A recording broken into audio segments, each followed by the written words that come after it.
Welcome. Today I am going to be talking about double-barreled names and those who decide to have double-barreled names, or who decide to keep both of their respective names whilst they get married, or even after they get married. Now, some months ago, I was in a social gathering. I was having a meal with a number of people, and there was a lovely couple with me.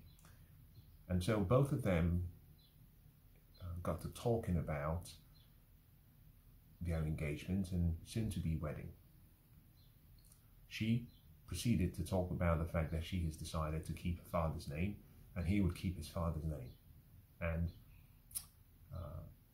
they said the compromise that they would come to, if any, potentially, would be to have a double-barreled name, but that she would not leave or drop her father's name and take his name for specific reasons.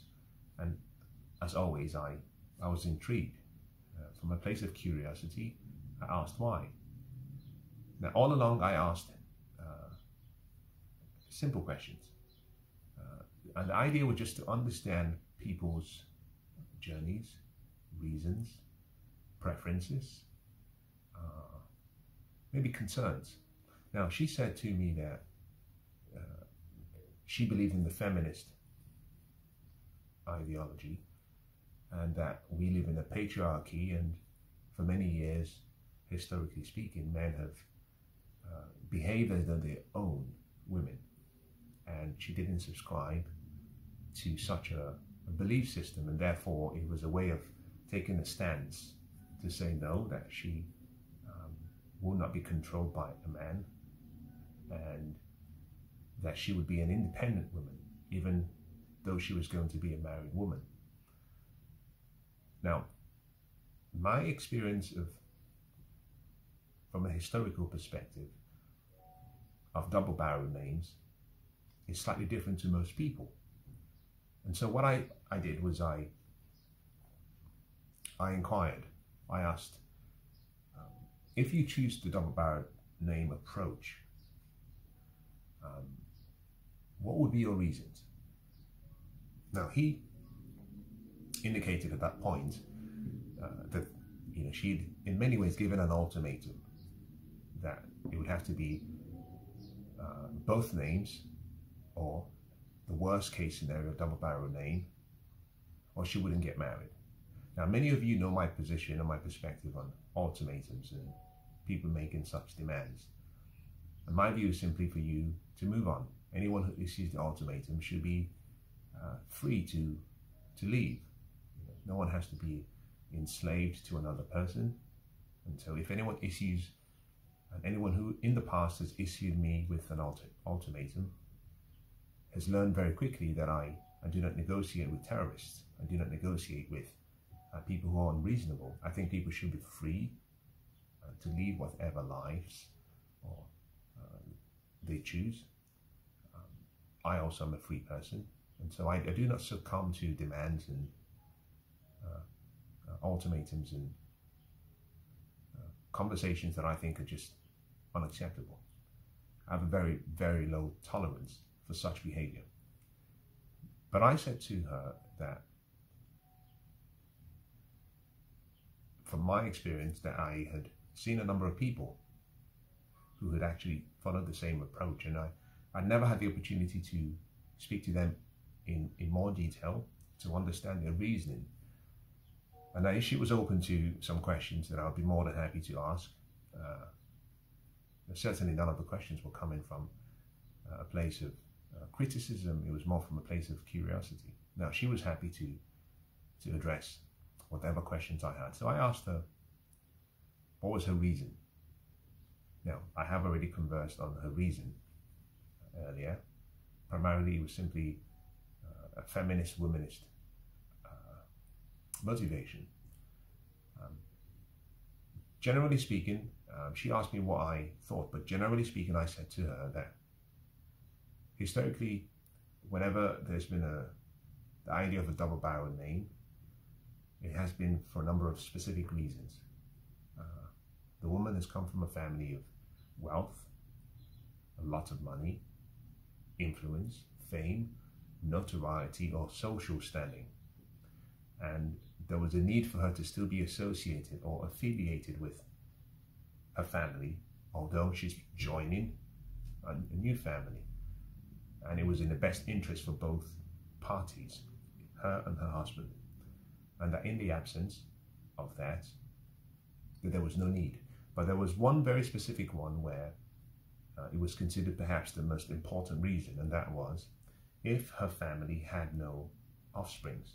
So for example, she was the only child, her father had no other children, and therefore it was important for her to maintain a link with the family, so that when she had offsprings, they could see as part of the family tree. Now remember that the whole concept of a family tree is something relatively modern. Back in the day, the way people kept note of the genealogy or the lineage was very different to the way we do it today. We can do it today through DNA means. So it was important, if she had no siblings and there was no man who could continue the father's lineage, for her to maintain a connection with her father and her father's people. That for me is the most important reason. Money, fame, influence, in my opinion, is rather secondary. So I explained all of this to them, and they were genuinely surprised, because they hadn't considered all of this. I was a bit disappointed with the guy, because he had, for most, as he appeared to me, most of the time he just went along with whatever the woman decided she wanted, I guess, for peace.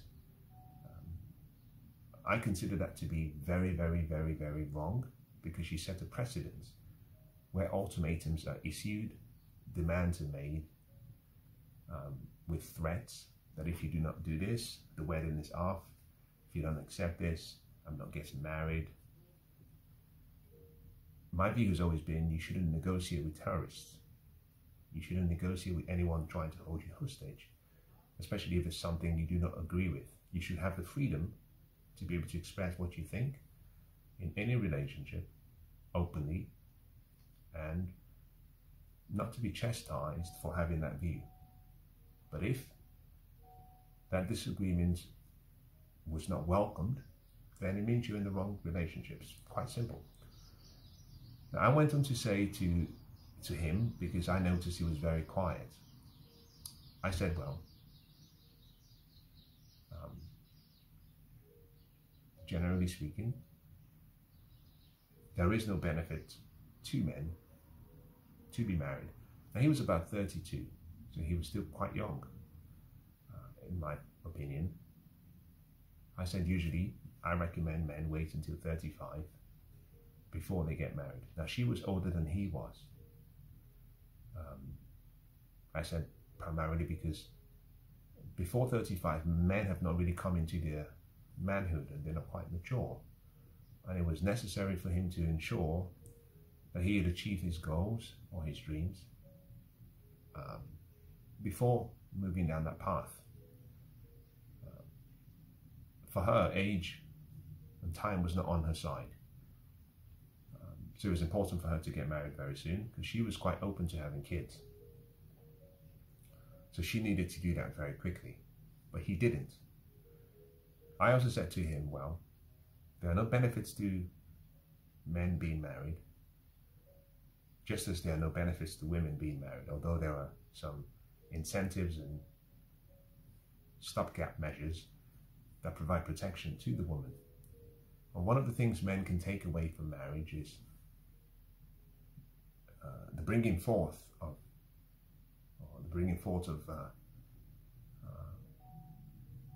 offsprings and kids, and the formation of a new family, one of which comes with the woman taking the husband's name.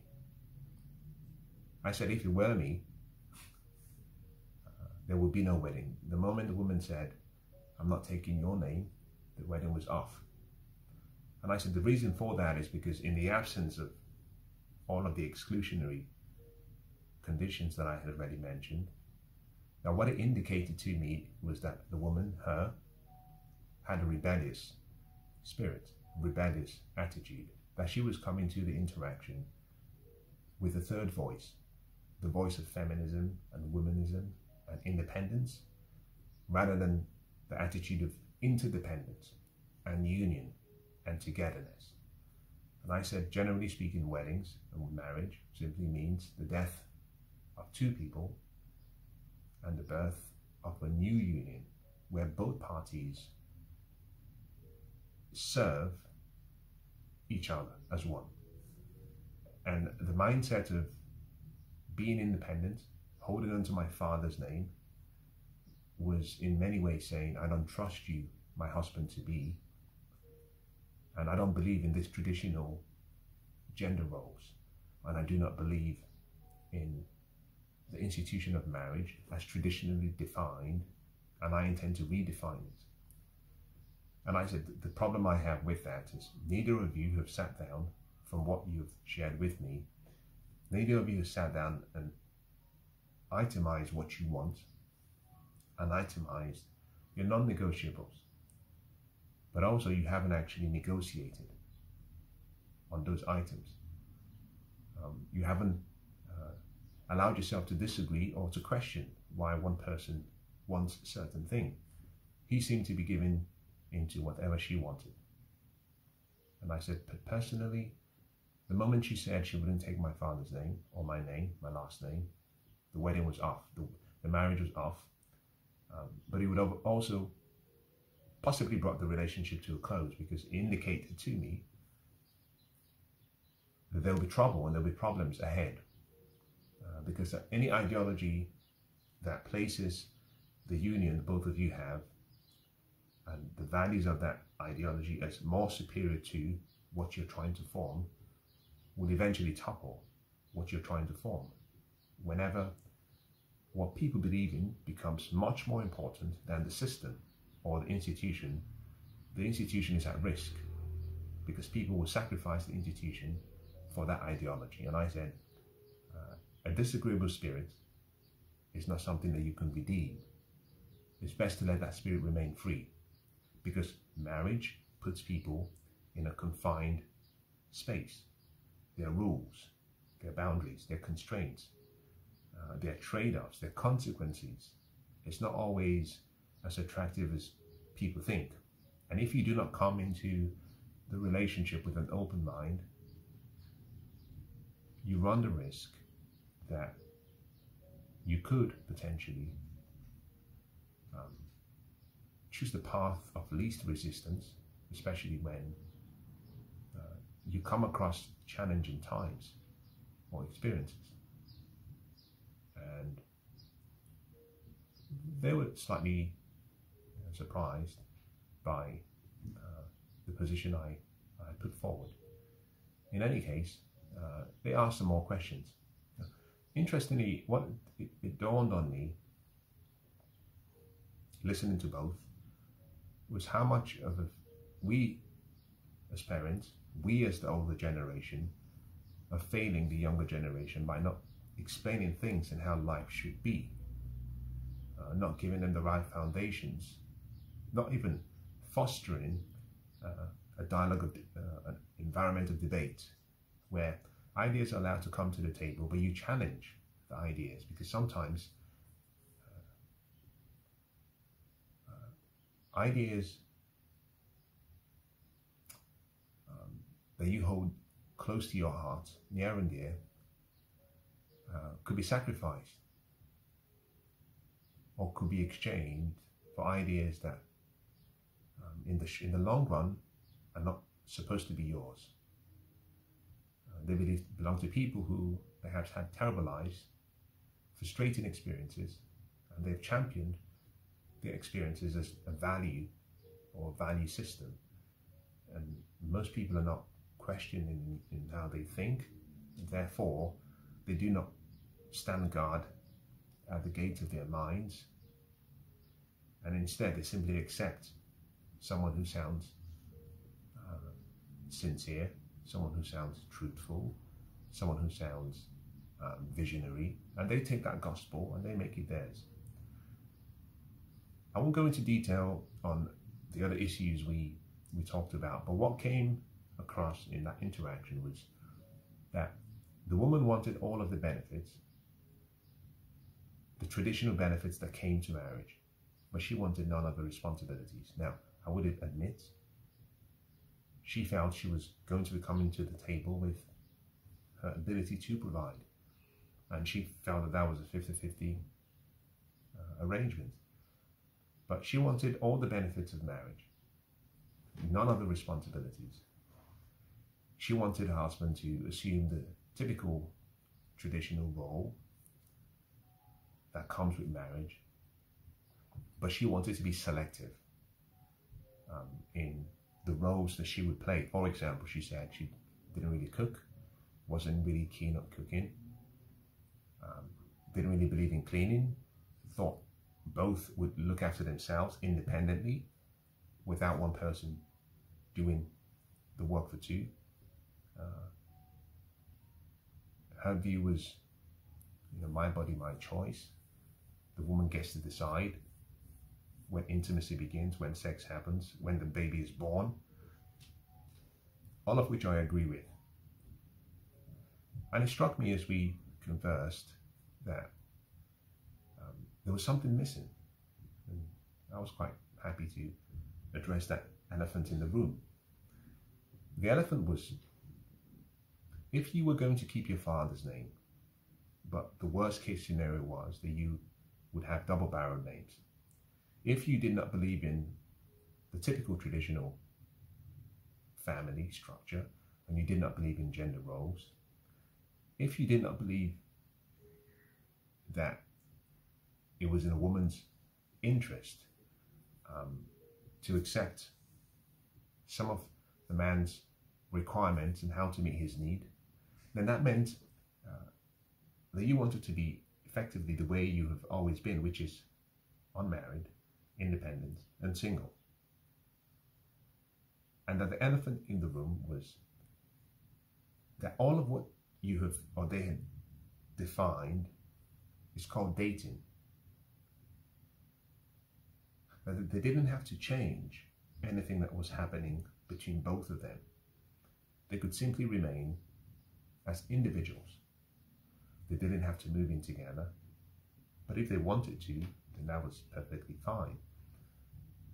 But they didn't have to get married, because the moment the man signs and he is married, he effectively picks up all of the liabilities that comes with marriage, but no benefits. Plus, in addition to that, he's marrying a woman who is rebellious, who from the start has said, I will not do anything that traditionally I would have been expected to do. I will not do that in this relationship. And so I said to him, well, the elephant in the room, if you ask me, is that both of you are supposed to be as individuals. You're not supposed to be married, because there is no compromise. And if you're starting what should be a fruitful union with no compromises, with no openness to debate, negotiate on issues, if one person feels that they would have to accept the other person's terms or lose the person, then they become a hostage in the relationship. And so it was important for them to go away and reappraise whether the institution of marriage was something for them, that they could cohabit, that they could live together without even being in a cohabitation structure. They didn't have to get married, because it didn't come across as though either of them really appreciated or understood the responsibilities they were signing up for. They were way too immature, and he certainly was way too young to be getting into that union. Now, it struck me during our interaction that most women do not have an idea And certainly most men do not have an idea of what it is to be a man today. And most fathers have not raised their kids to be good fathers or to be good men, have not really schooled them on manhood. So most young men have been raised by single mothers or raised in families led by women, or have been raised in families with weak fathers, and so they become very feminized. And therefore, their definition of manhood is someone who can be soft and feminine and accepting of a woman's desires and respectful of a woman's needs, to the point of sacrificing his needs and his desires and his wants. So women raise their kids like women. Most of these men would do anything for women because they never grew up with a father figure who stood his ground and said, no, this is how things will work out in this house. It's my way or the highway. But just putting your foot down is such an important thing for a man to see as a young boy, whether that be in the family or observing the father, where the father says, no, this will not fly. I refuse to accept this deal. I refuse to accept this arrangement. Business, relationship, family issues. The ability to see a man and watch a man stand up for his principles is so underrated and underestimated in modern society today. Most women do not appreciate the value of a man, to the point of not even recognizing that a man's presence is something that has immeasurable value, something you cannot even quantify in monetary terms. Now, we concluded the conversation in a reasonable way, and let me move away from that conversation and address a few things today. I started today's session by talking about double-barreled names. Let me expand that to include a derivative of double-barreled names, which is where both parties keep their last names. Let me speak to the guys very, very bluntly. If you are dating someone with the intent of marriage, my view, generally speaking, you should not consider marriage until age 35. And ideally,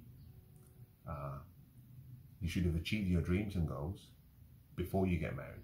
But let's say all of those conditions that I've given you, roughly about 7 tenets. Let's say you've met all of those tenets and you want to proceed.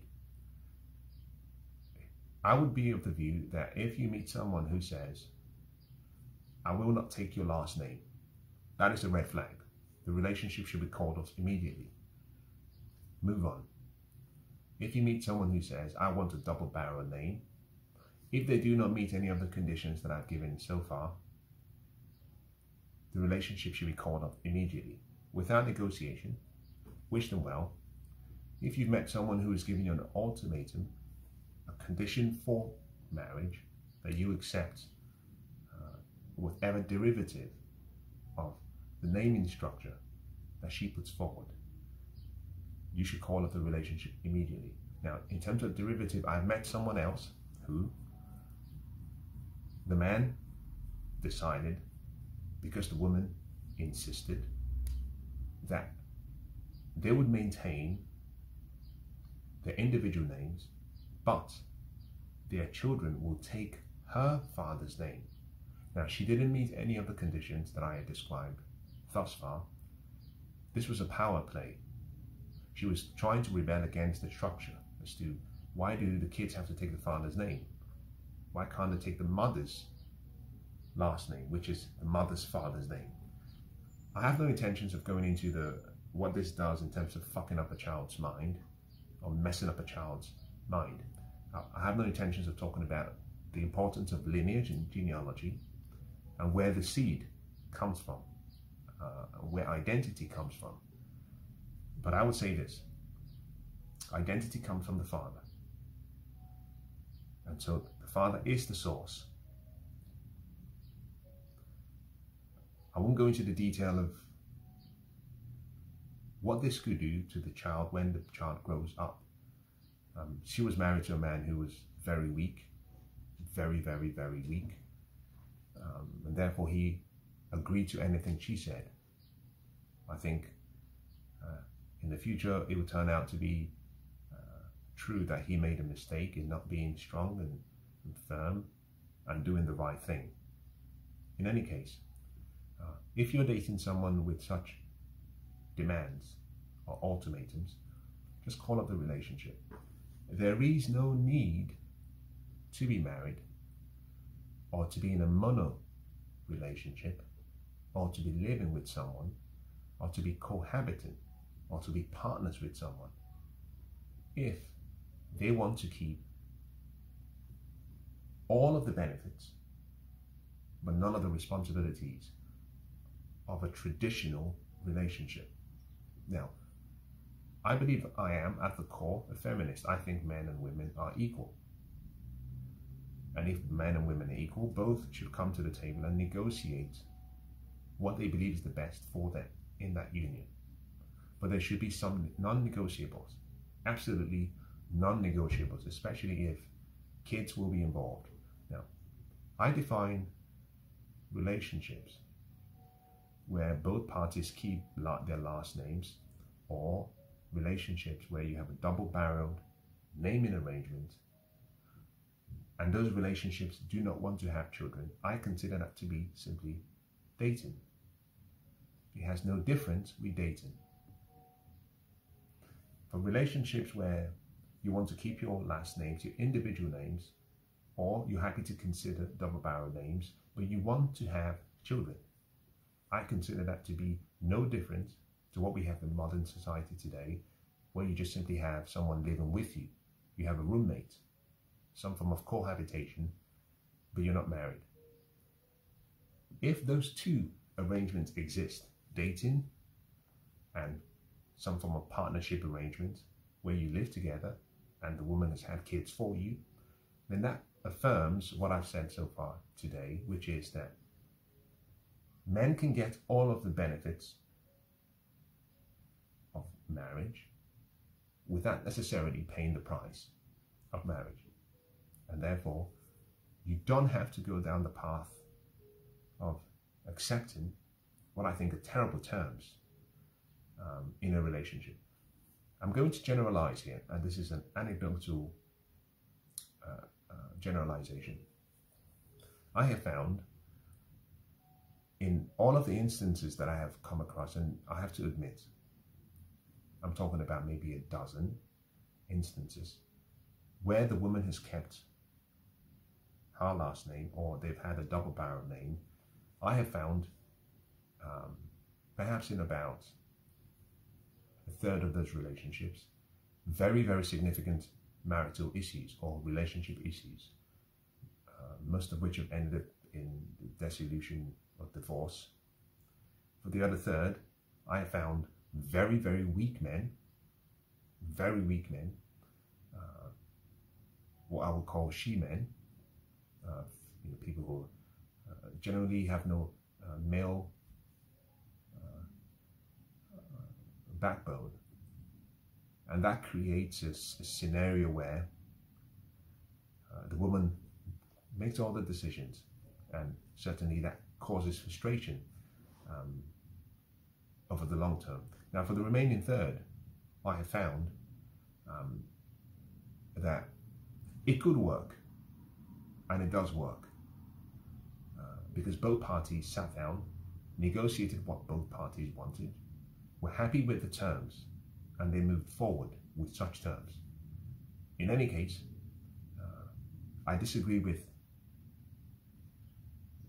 the idea of bringing in children into a union where there is not complete trust, where there is a value system, an ideology where one person feels, the woman usually feels, that the whole institution of marriage was something men used to control women. That doesn't bode well with me. And I think once you bring children into that union, like all things, women are the ones who transmit culture. They're scribes.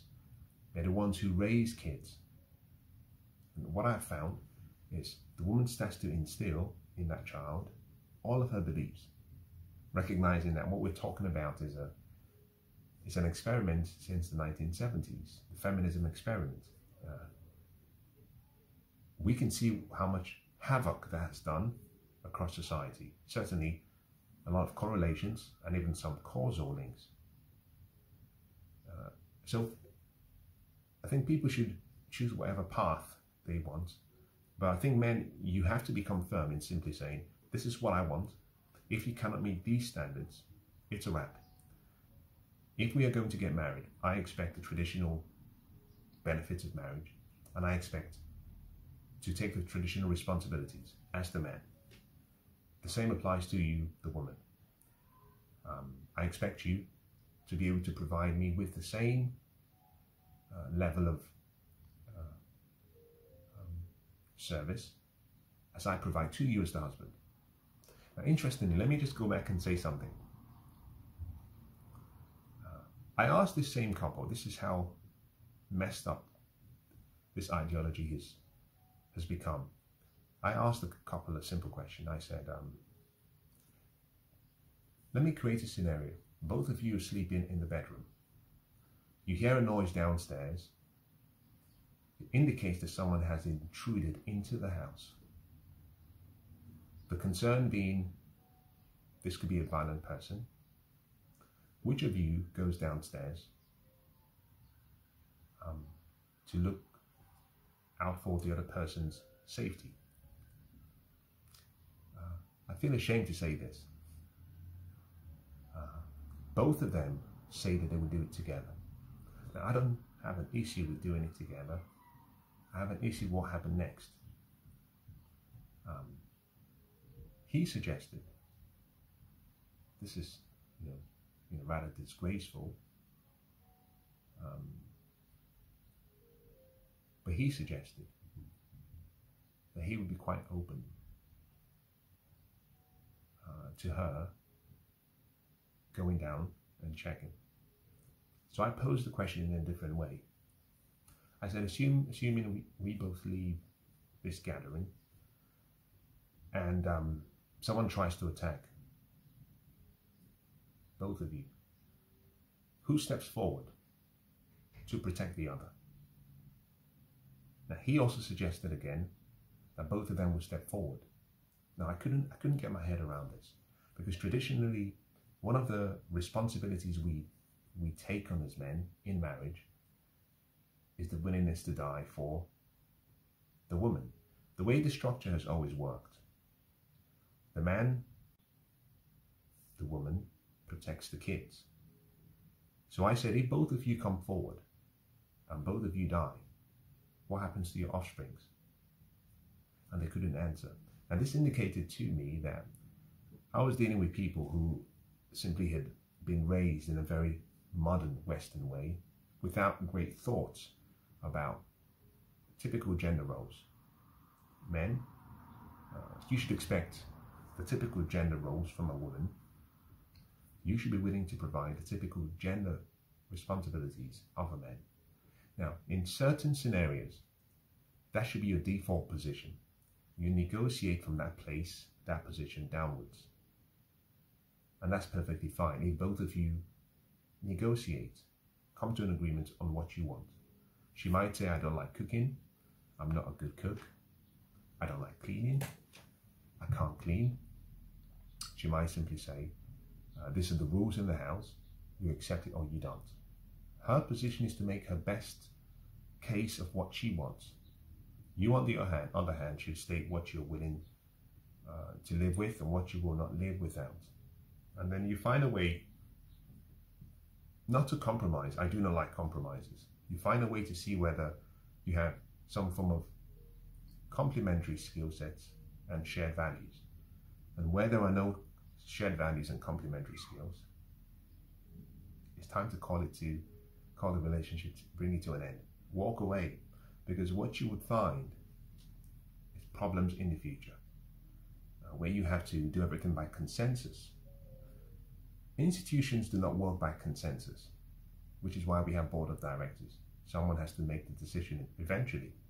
You don't go down to all shareholders to vote. There are certain decisions that are necessary for the survival of the institution that are made by the board of directors.